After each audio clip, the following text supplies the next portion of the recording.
Today we will study chapter 4 sorting materials into groups. यह video इस chapter का पहला पार्ट है। इस पार्ट में हम थ्योरी पार्ट को कवर करेंगे और इसका जो सेकंड पार्ट रहेगा उसमें हम बात करेंगे एनसीईआरटी सॉल्यूशन का। ये शुरू करते हैं। अगर हम बात करें सॉर्टिंग मटेरियल्स इनटू ग्रुप्स, यानी जितने भी मटेरियल्स हैं उनको ग्रुप में कैसे सॉर्ट करना है, कैसे क्लासीफाई करता है, तो उसके लिए कुछ इंपॉर्टेंट बातें क्या होती हैं अपन जानने की कोशिश करते हैं। तो first is there is a vast variety of object everywhere, यानी हमारे आसपास लगभग हजारों प्रकार के ऑब्जेक्ट्स अवेलेबल होते हैं। बहुत सारी चीज़ें होती हैं, उनको हमें कैसे क्लासीफाई करना है वो अपन देखने वाले हैं। तो all objects around us are made up of one or more materials, और जितने भी पदार्थ हमारे आसपास दिखाई देते हैं वो सभी एक या फिर एक से अधिक प्रकार के मटेरियल से मिलकर बने होते हैं। A thing can be made of different materials, एक वस्तु विभिन्न प्रकार के मटेरियल से मिलकर बनी होती है। And many things can be made from the same materials, और बहुत सारी चीज़ें होती हैं जो केवल एक ही प्रकार के मटेरियल से मिलकर बनी होती हैं। जैसे फॉर एग्जांपल अगर हम एक ही प्रकार के मटेरियल्स की बात करें तो जितनी भी प्लास्टिक्स की चीज़ें होती हैं उसे प्लास्टिक से मिलकर बनी हुई, जितने भी मेटल्स हैं वो सभी मेटल से मिलकर बने हुए हैं, तो एक ही प्रकार के मटेरियल से बने हुए हैं। लेकिन कुछ चीज़ें होती हैं जो एक से अधिक प्रकार के मटेरियल से मिलकर बनती होती है ना, तो अलग अलग चीज़ें यहाँ पर क्लासीफाई कर सकते हैं। अब हम बात करें क्लासिफिकेशन की, तो क्लासिफिकेशन क्या होता है कि the process of sorting and grouping things according to same basis is called classification, यानी उनकी प्रॉपर्टीज़ के बेस पे यदि हम चीज़ों को क्लासीफाई करते हैं, ग्रुप में डिवाइड करते हैं, तो उस प्रोसेस को हम क्या बोलते हैं, उसे हम बोलते हैं क्लासिफिकेशन। बेसिक ऑफ ग्रुपिंग्स की बात करें, किस बेस पे हम ग्रुपिंग करेंगे, तो we can group materials on the basis of similarities, यानी समानताओं के विषय में। जैसे दो वस्तुएं हैं, दोनों में सेम सिमिलरिटीज है, दोनों में सेम पॉसिबिलिटीज़ हैं, उस बेस पे। एंड डिफरेंस इन देयर, या फिर उनकी प्रॉपर्टीज़ में डिफरेंस यानी भिन्नताएं हैं। जैसे दो चीज़ें जिनमें अलग अलग भिन्नताएं होती हैं तो उस बेस पे भी हम ग्रुपिंग कर सकते हैं। And each material has the own properties, और जितना भी मटेरियल्स हमारे पास इस संसार में अवेलेबल हैं, हमारे आसपास अवेलेबल हैं, उन सबकी प्रॉपर्टीज़ क्या होती हैं, खुद की डिफरेंट होती हैं। एंड दैट्स में डिफर फ्रॉम अदर, जो दूसरों से अलग होती हैं। हाउ देयर सम प्रॉपर्टीज़ में B common on one or more material, या फिर दो या दो से अधिक वस्तु में ऐसी भी हो सकती है जिनकी प्रॉपर्टी सेम होती है, कॉमन होती है। सिंपल सी बात करेंगे, इसमें कई सारी प्रॉपर्टीज़ हैं। इस चैप्टर में हम सभी प्रॉपर्टीज़ को वन बाय वन डिस्कस करेंगे। अब हम बात करते हैं यूजेस ऑफ मटेरियल्स, यानी मटेरियल्स के यूजेस क्या होते हैं, किस बेस पे हम इनको ग्रुपिंग करेंगे, तो हम उनके यूजेस के बेस पे भी ग्रुपिंग कर सकते हैं। जैसे uses of material depend on properties, यानी जो मटेरियल्स का यूज़ होता है वो किस बेस पे डिपेंड करता है, तो वो डिपेंड करता है उनकी प्रॉपर्टीज़ पे and the purpose for which it has to be use, और उसका पर्पस क्या है, उसका यूज़ कहाँ पर है, उस बेस पे भी हम क्लासीफाई कर सकते हैं।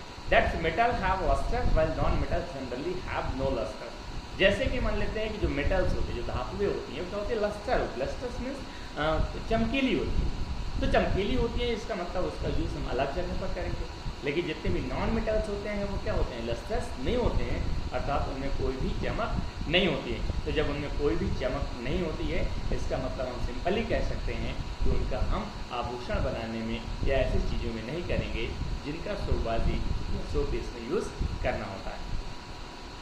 अब हम बात कर रहे हैं हार्डनेस एंड सॉफ्टनेस, यानी मटेरियल्स हमारे आसपास हैं, उनको हम हार्डनेस और सॉफ्टनेस के बेस पे भी क्लासीफाई कर सकते हैं। जैसे कुछ मटेरियल्स होते हैं जो हार्ड होते हैं, कुछ मटेरियल्स होते हैं जो सॉफ्ट होते हैं। इस बेस पे हम दो ग्रुप डिवाइड कर सकते हैं। Materials which can be pressed easily are called soft, यानी जो मटेरियल को हम इजली प्रेस कर सकते हैं, अगर उसको हम दबाते हैं, प्रेस करते हैं, तो वो आसानी से दब जाती हैं, इसका मतलब क्या है, सॉफ्ट है, मुलायम है। While some other materials which can't be pressed are called hard, और कुछ मटेरियल को हम आसानी से प्रेस नहीं कर सकते हैं, जैसे कुर्सी है, लकड़ी है, उसको प्रेस करिए, प्रेस होगा क्या, नहीं होगा, तो इसलिए हम उसे क्या बोलेंगे, हार्ड। फॉर एग्जांपल की बात करें, कॉटन एक सॉफ्ट, कॉटन जो होता है, जो रुई होती है, रुई को अगर आप दबाएंगे तो आसानी से प्रेस हो सकती है। जब आसानी से प्रेस हो सकती है, इसका मतलब वो क्या है, वो सॉफ्ट है। वाइल वुड इज हार्ड, जो कि लकड़ी क्या है, हार्ड। आप लकड़ी को दबाने की कोशिश करो, दबेगा क्या, नहीं दबेगा, इसलिए क्या होगा, लकड़ी हार्ड में आएगा। इसके बाद हम बात करेंगे सॉल्युबिलिटी, सॉल्युबिलिटी क्या होता है? किसी भी चीज़ का किसी दूसरी चीज़ में घुलना, उसे हम बोलते हैं सॉल्युबिलिटी। सोल्यूशन, तो सोल्यूशन किन चीज़ों में बन रहा हो? दो चीज़ों से मिलकर बना होता है, एक होता है सोल्यूट, दूसरा होता है सॉल्वेंट। तो सोल्यूट होता है जो घुल जाता है, सॉल्वेंट होता है जिसमें घुल जाता है, यानी जो घुलता है उसे सॉल्वेंट कहते हैं, जो घुलता है उसे सोल्यूट कहते हैं। तो दो चीज़ों से मिलकर क्या बनता है? अपना सोल्यूशन। अब सॉल्युबिलिटी क्या होती है कि कोई भी चीज़ किसी चीज़ में घुल रहा है, नहीं घुल रहा है, उसको हम बोलते हैं सॉल्युबिलिटी। जैसे अगर हम बात करेंगे सॉल्युबल सब्सटेंस, तो सॉल्युबल सब्सटेंस क्या होता है? Substance that get dissolve in water and called soluble substance, यानी वे सारी चीज़ें, वे सब्सटेंसेस जो वाटर में आसानी से डिसॉल्व हो सकते हैं, घुल सकते हैं, उन्हें हम बोलते हैं soluble substance. For example you can से शुगर एंड साल्ट, शुगर या साल्ट से कुछ कोई चीज़ भी ले सकते हैं। शुगर की बात करेंगे, शुगर को हम वाटर में आसानी से डिसॉल्व कर सकते हैं, पानी में घोल सकते हैं। तो जब वाटर में शुगर डिसॉल्व हो सकती है, इसका मतलब क्या है? Soluble substances. Insoluble substances, insoluble का मतलब होता है कि substance which do not dissolve in water are called insoluble substance, यानी वे सब्सटेंस जो वाटर में आसानी से डिसॉल्व नहीं होते, कितना भी आप उन्हें घोलते रहो कभी घुलते नहीं है, तो उन्हें हम क्या बोलेंगे? Insoluble substance. For example stone, would and glass, चाहे पत्थर ले लो, चाहे लकड़ी ले लो, चाहे ग्लास ले लो, आप पानी में कितना भी घोलते रहो, घुलेगा क्या? नहीं घुलता है। तो जब नहीं घुलेगा, इसका मतलब उसे हम क्या बोलेंगे? Insoluble substances. अब हम बात करेंगे मिसिबल। मिसिबल क्या होता है? दो liquid is mixed as water are solid to be miscible, यानी कोई भी लिक्विड यदि वाटर में डिसॉल्व हो जाता है, वाटर के साथ मिक्स हो जाता है, तो उसे हम बोलते हैं मिसिबल। ध्यान रखना, जब हम बात कर रहे हैं सॉल्युबल, तो सॉलिड को वाटर में डिसॉल्व करना था। जब हम मिसिबल की बात कर रहे हैं, तब हम लिक्विड को वाटर के साथ मिक्स कर रहे हैं और वो यदि पूरी तरह से मिक्स हो जा रहा है, डिसॉल्व हो जा रहा है, इसका मतलब क्या है? मिसिबल है। लाइक फॉर एग्जाम्पल मिल्क, दूध है, दूध को पानी में घोलो आसानी से घुल जाता है, यानी मिसिबल है। हनी, शहद है, उसको पानी में घोलो आसानी से घुल जाता है, मतलब मिसिबल है। या फिर अगर एल्कोहल की बात करें, तो एल्कोहल भी क्या है? मिसिबल है, क्योंकि उसे हम वाटर में आसानी से डिसॉल्व कर सकते हैं। अगला है आपका इमिसिबल। तो इमिसिबल का मतलब होता है ऐसा लिक्विड जो वाटर के साथ मिक्स नहीं होता, आप कितनी भी कोशिश कर लो पानी में घोलने की, वो घुलेगा नहीं, यानी substance which do not mix well with water is called immiscible liquids. जो वाटर के साथ डिसॉल्व नहीं होते हैं, मिक्स नहीं होते हैं आसानी से, उन्हें हम क्या बोलते हैं? Immiscible liquids. For example oil and petrol, तेल है, कोई भी तेल ले लो, मस्टर्ड ऑयल ले सकते हो, है ना, उसको अगर पानी में आप घोलो तो क्या घुलता है क्या? कितना भी कोशिश कर लो, कितना भी हिला लो, थोड़ी देर बाद आप उसे छोड़ देंगे तो ऑयल जो होता है अपर सरफेस में दिखाई देने लगता है, जबकि वाटर लोअर सरफेस दिखाई, यानी कभी भी मिक्स नहीं होता है। जब मिक्स नहीं होता है तो क्या बोलेंगे? Immiscible liquid. तो सॉल्युबिलिटी के बेस पर भी हम सारी चीज़ों को ग्रुपिंग कर सकते हैं, सॉर्टिंग कर सकते हैं। आइए देखते हैं नेक्स्ट। अब हम बात करते हैं रिएंसी। रिएंसी मतलब क्या होता है? कुछ चीज़ें होती हैं, some materials float in water, कुछ मटेरियल्स क्या होते हैं? वाटर में फ्लोट करते हैं, वाइल अदर सिंक, जबकि दूसरे क्या होते हैं? डूब जाते हैं। तो कुछ चीज़ें जो डूब जाती हैं उनको अलग हम क्लासीफाई कर सकते हैं, कुछ चीज़ें जो उतराती रहती हैं, फ्लोट करते रहते हैं, उनको हम अलग क्लासीफाई कर सकते हैं। जिससे material like sand, sugar, salt, sink in water, ये सभी चीज़ क्या होते हैं? पानी में डूब जाती हैं, तो इनको हम अलग क्लासीफाई कर सकते हैं। दूसरी चीज़ अगर हम बात करें materials like wax, oil, would float on water, चाहे वो हम वैक्स की बात करें, ऑयल की बात करें, या फिर हम बात करें लकड़ी की बात करें, वुड की बात करें, तो सभी क्या होते हैं? पानी में फ्लोट करते रहते हैं। तो फ्लोटिंग इन वाटर या सिंक इन वाटर, इन बेस पे भी हम इसको क्लासीफाई कर सकते हैं। आइए देखते हैं नेक्स्ट। अब बात हम करने वाले हैं ट्रांसपेरेंसी। तो ट्रांसपेरेंसी मतलब ये होता है पारदर्शिता। पारदर्शिता मतलब इस पार से उस पार आसानी से देखा जा सकने वाला, या लाइट जो है आसानी से इस पार से उस पार कर जाती है, उसे हम क्या बोलते हैं? ट्रांसपेरेंसी। तो different materials allow different amounts of light to pass through them, यानी जितने भी मटेरियल्स होते हैं वो अलग अलग क्वांटिटी में, अलग अलग अमाउंट में लाइट को पास करते हैं। किस बेस पे? उनकी प्रॉपर्टी के बेस पे, और इसे हम क्या बोलते हैं? यह properties called transparency. Based on transparency materials can be 3 type, और ट्रांसपेरेंसी के बेस पे मटेरियल्स को हमने 3 पार्ट्स में डिवाइड किया है। तो first is transparent, transparent and opaque. तो एपेक्यू क्या होता है?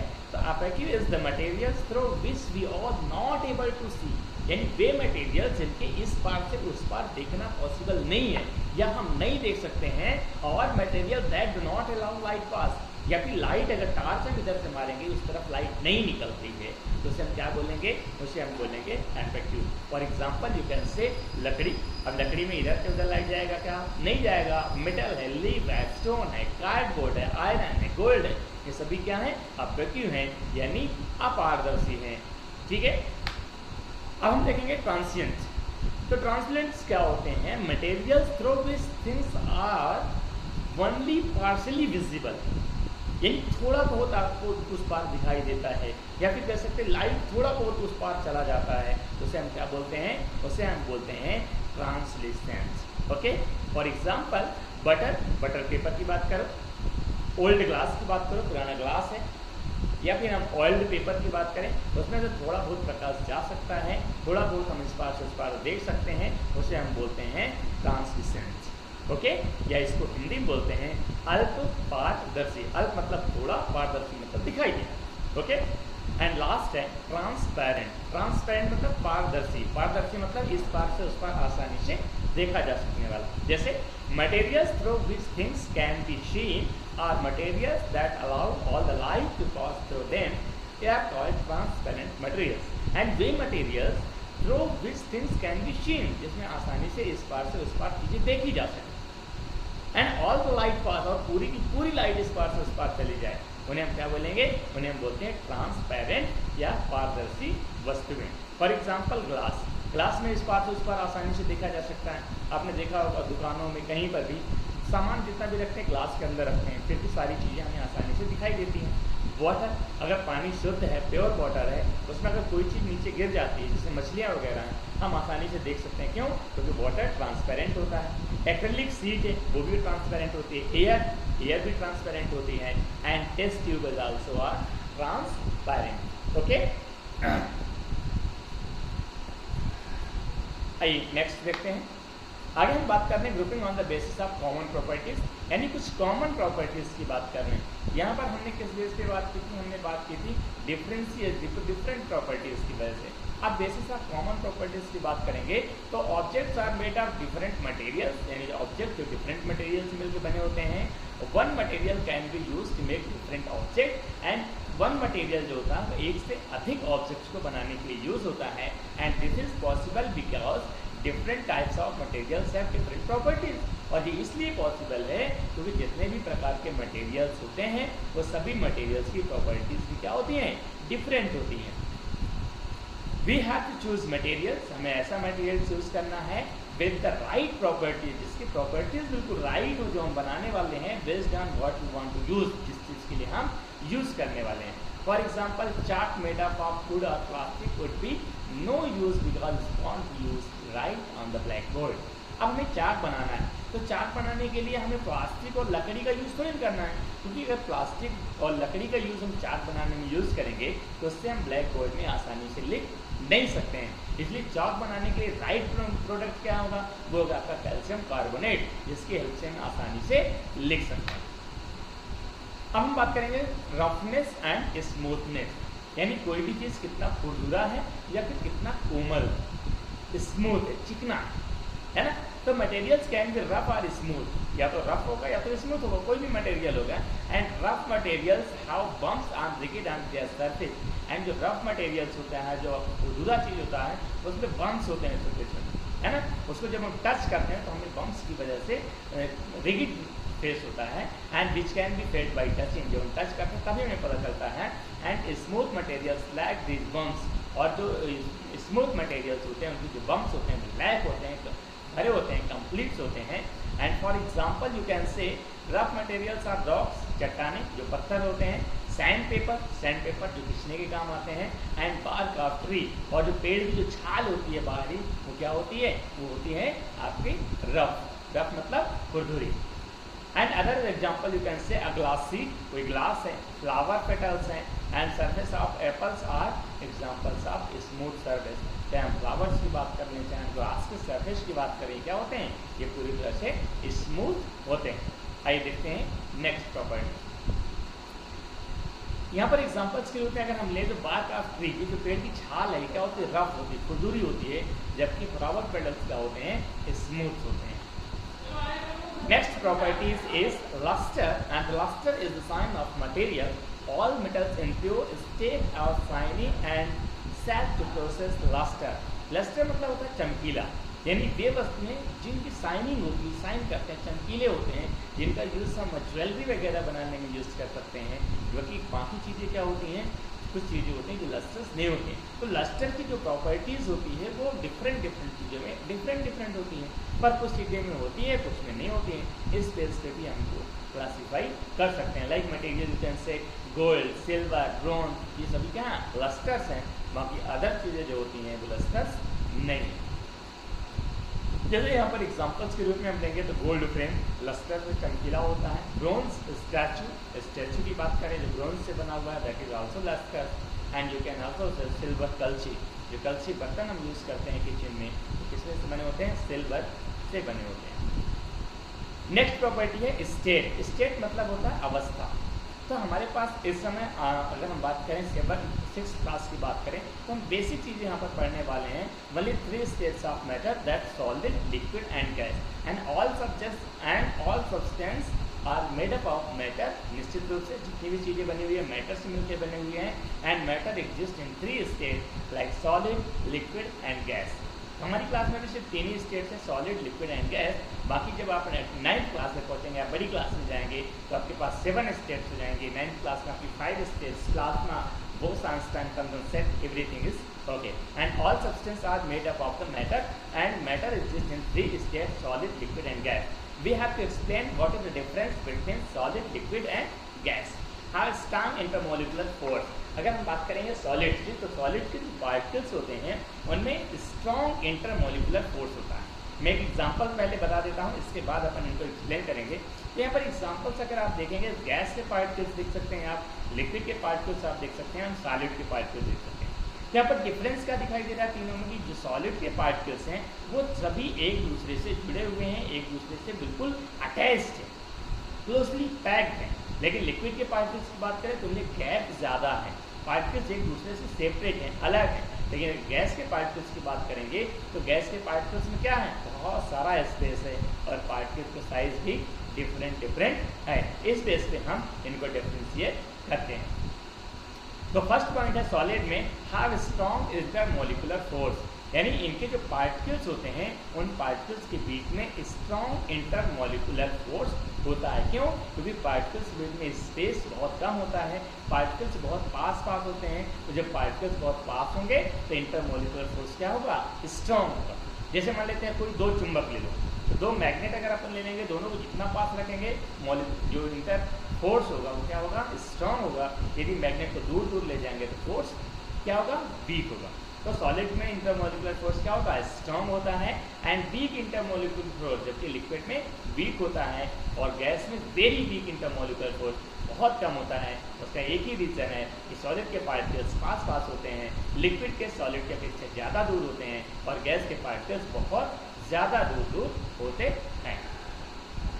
अगर हम बात करें second, very less intermolecular space, उसका रीज़न क्या होता है कि जो सॉलिड के पार्टिकल्स होते हैं उनमें इंटरमोलिकुलर स्पेस बहुत कम होता है, जो लिक्विड होता है उसमें थोड़ा सा ज़्यादा होता है, large intermolecular force and very large intermolecular, और जो गैस होते हैं उसमें इंटरमोलिकुलर स्पेस बहुत ज़्यादा होता है। तीसरा पॉइंट अगर हम देखें तो have definite shape and volume.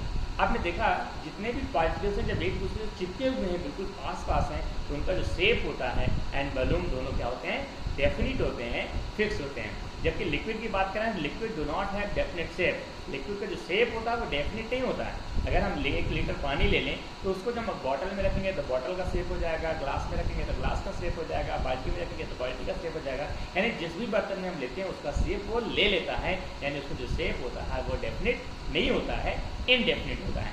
But have a definite volume, लेकिन वॉल्यूम क्या होता है, डेफिनेट होता है। लेकिन अगर हम बात करें गैस के, no definite shape and volume, gas का ना तो शेप डेफिनेट होता है और ना तो वॉल्यूम डेफिनेट होता है। अगर हम सॉलिड की बात करें, solid have density, high density, solid में डेंसिटी क्या होती है, हाई होती है, जबकि लिक्विड में डेंसिटी लो होती है और जो गैस होता है उसमें डेंसिटी वेरी लो, यानी बहुत कम होती है। And next and last point is solid can not be compress. Solid को हम कंप्रेस नहीं कर सकते, अगर हम उसको दबाना चाहें, कंप्रेस करना चाहें, we can't compress because high density. जबकि liquid can be compressed, compress किया जा सकता है, बहुत कम मात्रा में कंप्रेस किया जा सकता है। लाइक अगर बॉटल में आप पानी भर लो, बिल्कुल से पैक कर लो, लेकिन उसके बाद भी आप कंप्रेस करेंगे तो you can compress some, but gases can be highly compress. Gas जो होते हैं वो आसानी से कंप्रेस हो सकती हैं। इसका सबसे अच्छा एग्जांपल्स है एलपीजी गैस जो हम किचन में यूज़ करते हैं, वो कंप्रेस्ड होती है, यानी जो गैस होती है गैसेस स्टेट में होती है, लेकिन जब हम सिलेंडर में उसको भरते हैं तो वो लिक्विड स्टेट में कन्वर्ट हो जाती है। क्यों? क्योंकि हम उसे बहुत ज़्यादा कंप्रेस्ड कर देते हैं, हाई कंप्रेस कर देते हैं। एग्जाम्पल के तौर पे आप देखेंगे जो हमारा एटमॉस्फेयर है, एटमॉस्फेयर में बहुत सारी गैसेस अवेलेबल होती हैं। वो गैसें क्या हैं? गैसेस स्टेट में हैं। जबकि लिक्विड ये कि हम पानी की बात करें, दूध की बात करें, अल्कोहल की बात करें, हनी की बात करें, ये सभी लिक्विड स्टेट में होते हैं। सॉलिड स्टेट में बाकी सारी चीज़ें जैसे लकड़ी हो गया, कुर्सी हो गया, टेबल हो गया, मेज हो गया, ईंट हो गया, पत्थर हो गया, ये सभी क्या है? सॉलिड स्टेट में होते हैं। And next point is attraction towards a magnet. आप सबको पता है कि मैग्नेट्स क्या होते हैं? जितने भी मेटल्स होते हैं लाइक आयरन है, स्टील है, इनको क्या करता है? अट्रैक्ट करते हैं। लेकिन कुछ चीज़ें होती हैं जो आयरन को अट्रैक्ट नहीं करती हैं। तो base of the attraction towards a magnet we can classify all the substances in the sorting purpose and materials that are attract to a magnet are called magnetic materials। और जितनी भी चीज़ें magnet को attract करती हैं उन्हें हम बोलते हैं magnetic materials and this property is called magnetism. और ये फोर्स ऑफ अट्रैक्शन, जो अट्रैक्शन की प्रॉपर्टीज होती है उससे भी हम क्या बोलते हैं? Magnetism. An object made up of iron or attracted to a magnet. In addition to iron, nickel and cobalt are also attracted to a magnet. Iron and cobalt and nickel ये सभी क्या करते हैं? ये सभी मैग्नेट को attract करते हैं। आगे हम बात कर रहे हैं कंडक्शन ऑफ हीट, यानी हीट का कंडक्शन कैसा होता है। जैसे जितने भी मेटल्स होते हैं वो सभी गुड कंडक्टर ऑफ हीट होते हैं। यहाँ पर अगर हम समझने की कोशिश करें, if you observe the utensils in your kitchens, आप किचन में बर्तन देखो तो बर्तन क्या होते हैं? You will notice that through most of the made of metals. उनमें जितने भी बर्तन होते हैं वो सभी किसमें से बने होते हैं? मेटल से मिलकर बने होते हैं। And their handles are made up of wood or hard work. जबकि उसका जो हैंडल होता है वो या तो प्लास्टिक का बना होता है या तो फिर लकड़ी का बना होता है। And why we are not handles made up of metals as well. और हमें ये सोचने पर मजबूर होना चाहिए, हमें सोचना चाहिए क्या रीज़न है कि जो हैंडल होता है उसको हम मेटल्स का नहीं बनाते हैं। दिस इज बिकॉज क्या रीज़न है? दैट मेटल्स गेट हीटेड, क्योंकि मेटल्स जो होते हैं वो क्या होते हैं? हीट हो जाते हैं। Whereas material like plastic and wood do not. जबकि प्लास्टिक और लकड़ी जो होता है वो हीट नहीं होता है। You can say that material that allow heat to flow through them, यानी जो मटेरियल्स हैं जो हीट को आसानी से फ्लो करते हैं, दैट्स कॉल्ड कंडक्टर। उन्हें कंडक्टर्स कहते हैं, कंडक्टर्स ऑफ हीट, या यू कैन से also good conductor of heat. And those do not allow heat, और जो अलाउ नहीं करते हैं हीट को फ्लो करने में, दैट्स कॉल्ड इंसुलेटर, और you can say bad conductors of heat. Generally metals are conductors of heat. जितने भी मेटल्स होते हैं जनरली वो क्या होते हैं? वो कंडक्टर होते हैं, एक्सेप्ट ग्लास। अगर ग्लास को छोड़ते हो तो ग्लास क्या होता है? नॉन मेटल होता है बट हीट को कंडक्ट करता है। And whereas non metal like wood, plastic, glass, bamboos, air and papers are insulators of heat. जबकि जितने भी नॉन मेटल्स होते हैं वो सभी क्या होते हैं? इंसुलेटर्स होते हैं, बैड कंडक्टर्स होते हैं हीट। ओके, अब हम बात करेंगे कंडक्शंस ऑफ इलेक्ट्रिसिटी। इलेक्ट्रिसिटी जिस तरह से हीट कंडक्ट होता है वैसे इलेक्ट्रिसिटी कंडक्ट होती है। जिस तरह से एक तरफ अपन कोई भी मेटल को गर्म करते हैं, दूसरी तरफ आसानी से हीट हो जाता है, वैसे इलेक्ट्रिसिटी भी ऐसा होता है कि एक तरफ इलेक्ट्रिसिटी प्रोवाइड करते हैं तो दूसरी तरफ ऑटोमेटिक पहुंच जाती है। यानी we get electricity in our home through cable and wire. हमारे घर में जो लाइट आती है, जो इलेक्ट्रिसिटी आती है, वो किसकी वजह से आती है? केबल्स के थ्रू आती है। And electric cables consist of numbers of metals wire. और जो इलेक्ट्रिसिटी हमें प्राप्त होती है वो किससे मिलकर बनी होती है? वायर से मिलकर बनी होती है। और वायर किससे मिलकर बने होते हैं? मेटल से मिलकर बने होते हैं। मेटल्स वायर विद और विदाउट और प्लास्टिक कवरिंग, या तो फिर मेटल्स प्लास्टिक कवर के साथ होते हैं, विदाउट प्लास्टिक कवर के होते हैं। And the metal wire conduct to transmit electricity. और जितने भी मेटल्स के वायर होते हैं वो क्या करते हैं? इलेक्ट्रिसिटी को ट्रांसमिट करते हैं या कंडक्ट करते हैं। Whereas the covering plastic do not. लेकिन जो कवरिंग होती है प्लास्टिक की वो इलेक्ट्रिसिटी कंडक्ट नहीं करती है। Material that conduct electricity are called conductors यानी जो भी मटेरियल्स इलेक्ट्रिसिटी को कंडक्ट करते हैं उन्हें कंडक्टर्स कहते हैं